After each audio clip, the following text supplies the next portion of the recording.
There is no cold open. Give me your memes.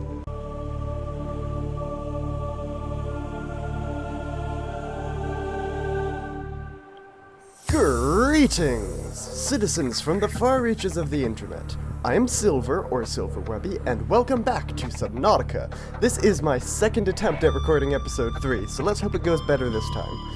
In the previous episode, we found all of the things required to make the Seamoth and made that absolutely wonderful beast of a vehicle. And we also contemplated a few locations to build a base. Now, in this episode, I built the habitat builder, got scared by a cave, explored a wreckage, upgraded O2 so that I could explore the wreckage better, and tried to act coy about the massive gun. I think it's doing something.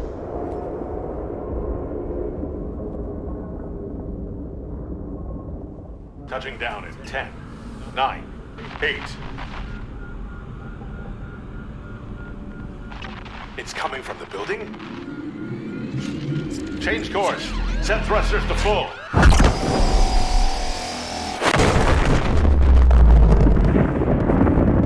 Happy New Year! Even though it's well past New Year. Anyhow, now that there's no way off this planet, let's find out what exactly is inside this building.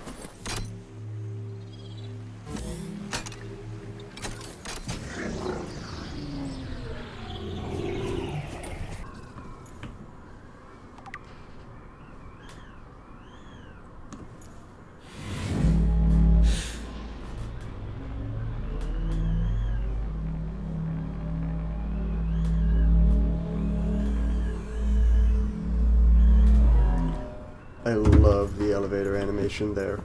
Another purple tablet. I'll take it. And another purple tablet door. Indicate the facility's control room lies beyond this doorway.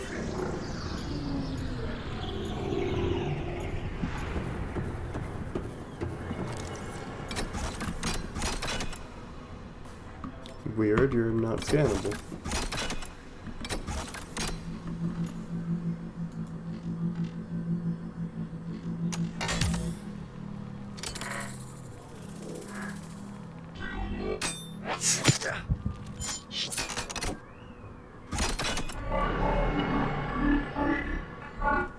The control panel is broadcasting a message. Translation reads, "Warning, infected individuals may not disable the weapon. This planet is under quarantine." Kinda like another planet I know, but alright.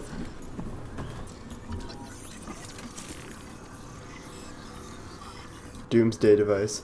Probably shouldn't get too close to that thing. Time to take our wonderful Seamoth and get the heck out of this island.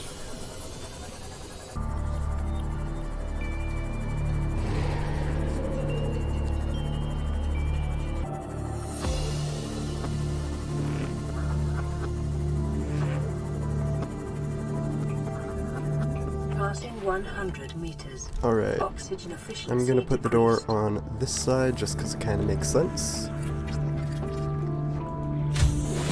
Warning, emergency power only. Oxygen production offline. What do you know? I happen to have enough for a solar panel. That was not intentional. But it works. Probably. Hopefully.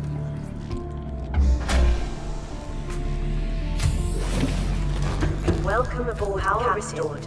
All primary systems online. Alright, there's not very much solar down here. Could use a bioreactor, but for that I would need to have an aquarium going. Can't build a fabricator yet because I don't have a table coral sample. Alright. Now, I am very much scared to do this, but I want to see how close exactly to the edge my base is. And I've tested this before, but I kinda chickened out. This time, I'm going. No matter what.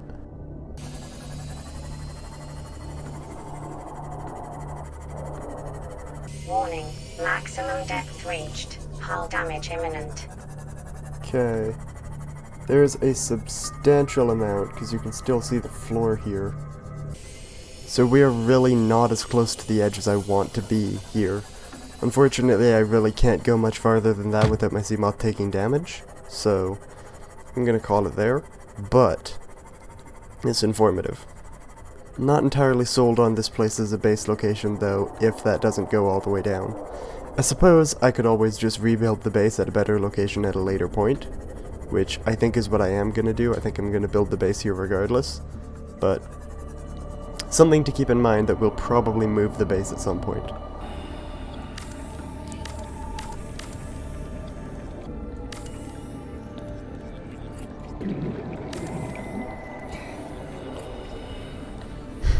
Did that eat my beacon? I really hope that didn't eat my beacon.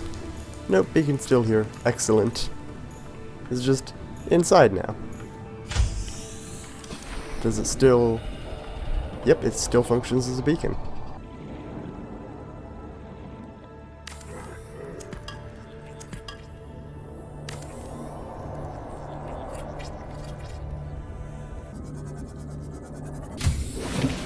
Just realized that I forgot to convert the seeds into lubricant back at the life pod. So now I'm gonna have to do that here.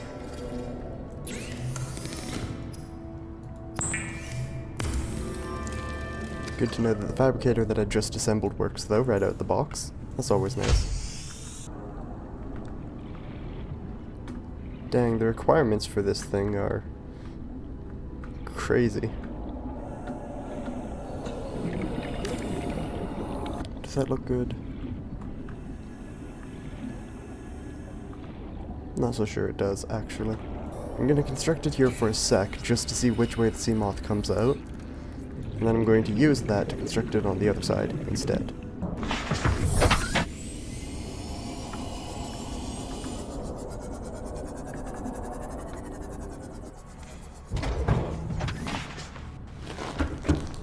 Also, this will charge my Seamoth's battery, which is nice.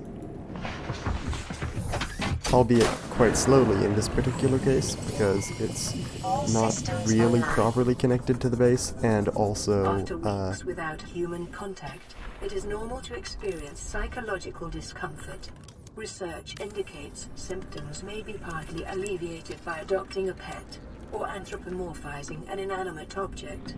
I have absolutely no idea what you're talking about, weird AI that lives in my ear. Anyways,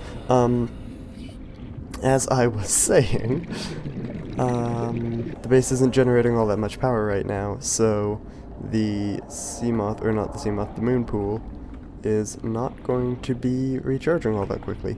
Is it really impossible to change the direction that the moon pool faces? It may be. There we go. But then when I get too close, it forces it back into that orientation.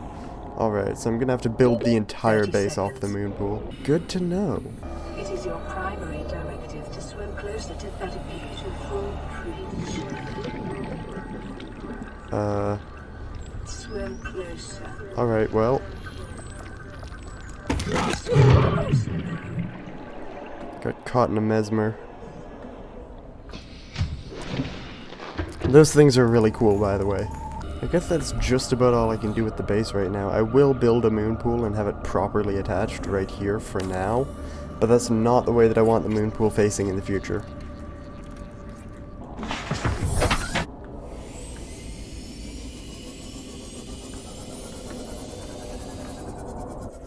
And that's why. But for the meantime, I suppose this works. Alright, my habitat has entered emergency power mode because the Seamoth is draining just that much power. Emergency power only. Oxygen production offline. So I'm gonna go take the Seamoth and get out of Dodge, but 30 first, seconds. I would like a laser cutter, but I can't do that because the fabricator is not a critical system, apparently. Welcome. All systems online.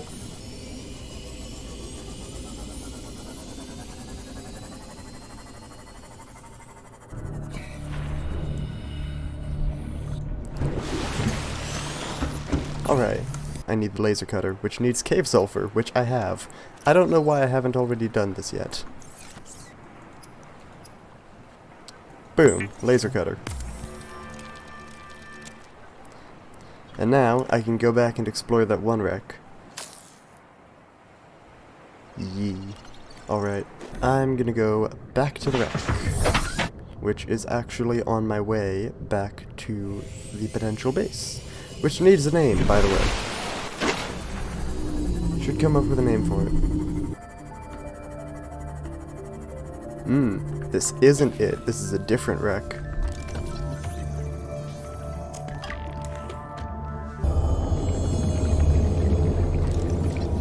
Battery charger fragment, heck yeah. Another type of plant pot, always welcome here. New blueprint acquired. That's a vent, not so welcome. I'm gonna put the Seamoth over at that entrance just so that it's easier to get to.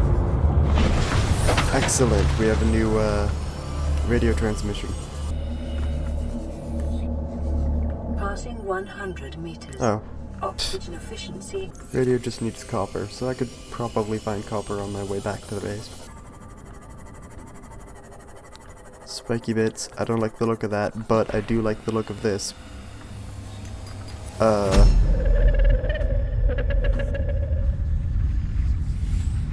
What are you?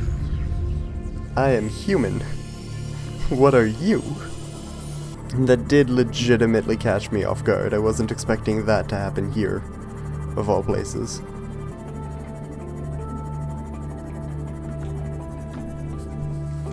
Welcome aboard, Captain.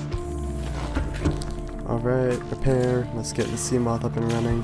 Ship shape. And before my Seamoth drains my entire base's power, and then find out what the radio's about. This is an automated distress signal from Life Pod 12. Coordinates attack. Warning, Life Pod has sunk beyond safe diving distance. Do not attempt retrieval without submersible support. Signal location uploaded to PDA. Excellent. I don't think LifePod 12 is one of the ones that I've already been to. I should really start writing these down. I do want to explore this wreck, Passing 100 meters. because Oxygen there's something in here that I need efficiency the laser cutter for. There should be, I think it's this room, yes, something that I can laser cut. Laser cutter, put that on 5, there we go. Repair tool on 4, laser cut.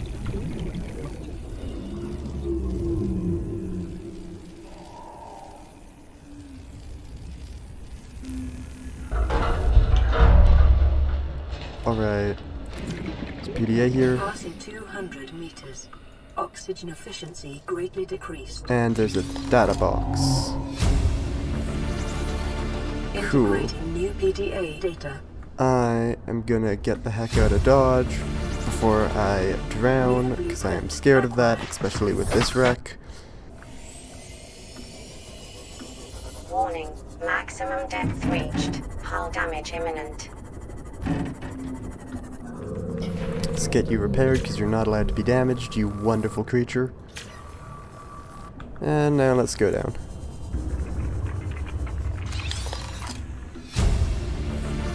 Repulsion cannon, nice. I think I already had that. And a PDA, which I will view just as soon as I get into the Seamoth. I'm not really a doctor. I know that's what my ID says, but I never have been. Cheated the medical exams. What does a doctor these days need to know about manually resetting bones? When was the last time a top surgeon actually cut someone open? That's what the robots are for. Doctors these days read diagnoses off of computer readouts. For that, I'm perfectly qualified. But what good is it when I'm not connected to the main network?